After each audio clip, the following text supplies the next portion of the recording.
ಕಲ್ಲು ಕುಟಿ ಇದು ಒಂದು ಸಾಂಪ್ರದಾಯಿಕ ಆಟವಾಗಿದ್ದು ಇದರಲ್ಲಿ ಎಷ್ಟು ಜನರು ಬೇಕಾದರೂ ಭಾಗವಹಿಸಬಹುದು.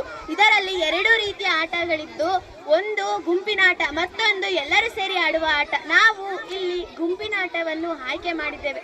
ಒಂದು ಗುಂಪಿನಲ್ಲಿ 6 ಜನ ಸದಸ್ಯರು ಇದ್ದಾರೆ.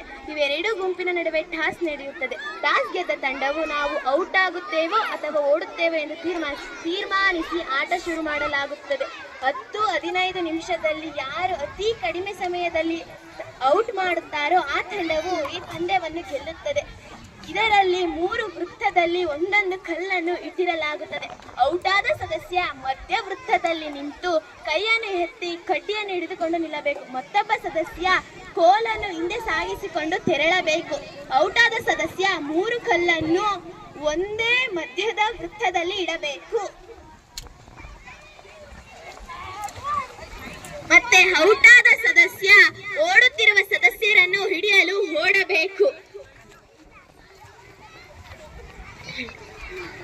ಓಡುತ್ತಿರುವಾಗ ಯಾವ ಸದಸ್ಯ ಕಲ್ಲಿನ ಮೇಲೆ ಕೋಲನ್ನು ಹಿಡದೆ ಓಡುತ್ತಿರುವಾಗ ಔಟಾದ ಸದಸ್ಯ ಮುಟ್ಟಿಸಿದರೆ ಅವನು ಔಟ್ ಆಗುತ್ತಾನೆ. ಅಲ್ಲಿಂದ ಔಟಾದ ಸದಸ್ಯ ಕುಂಟಿಕೊಂಡು ಬರಬೇಕಾಗುತ್ತದೆ. ಹೀಗೆ ಆಟವು ಮುಂದುವರಿಯುತ್ತದೆ. ಧನ್ಯವಾದಗಳು.